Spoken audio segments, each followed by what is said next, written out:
Again, we have our fellows who stay until 5 p.m. So we run an after school program, and that's where we use the remedial pieces of Lumos. So we put our kids on so we have groups of no more than 4 kids with 1 tutor, and they go on the computer, and that's where they do all the remedial work, and they actually work online with the Lumos online products. During the day, we only use the TED books. We noticed that our kids do better with books, especially with this whole class. Then when it's small group, they do much better with the computer, where someone can actually sit with them and kind of help them one-on-one wherever they are. So we really enjoy the fact that the online allows us to meet our kids where they are. So if they're at 3rd grade, 4th grade, 6th grade level, they'll go as far back as 3 grade levels, and allows them and the tutor to really work on those prerequisite skills.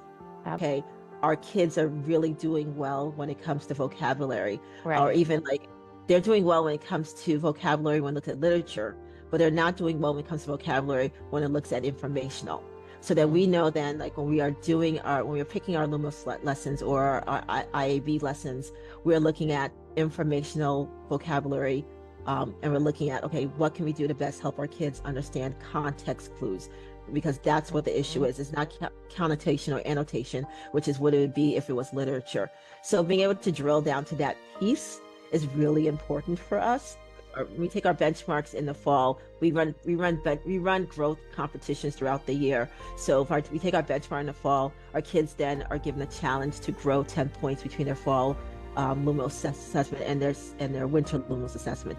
Then we do another one. We just finished up our cupcake incentive for our spring Lumos assessment. So they grew 10 points. So because they get their scores at the top, they can see that growth. They can compare, they can go into their reports and actually say, hey, I'm growing. Or we can have those data conversations with them, like, no, but this is where you need to grow, and this is where. So they're very much aware. I said, one thing that we noticed is a lot of kids in the red, they grew substantially.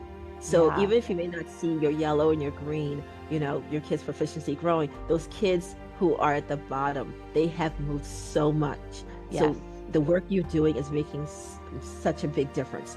And that motivates our teachers to keep going.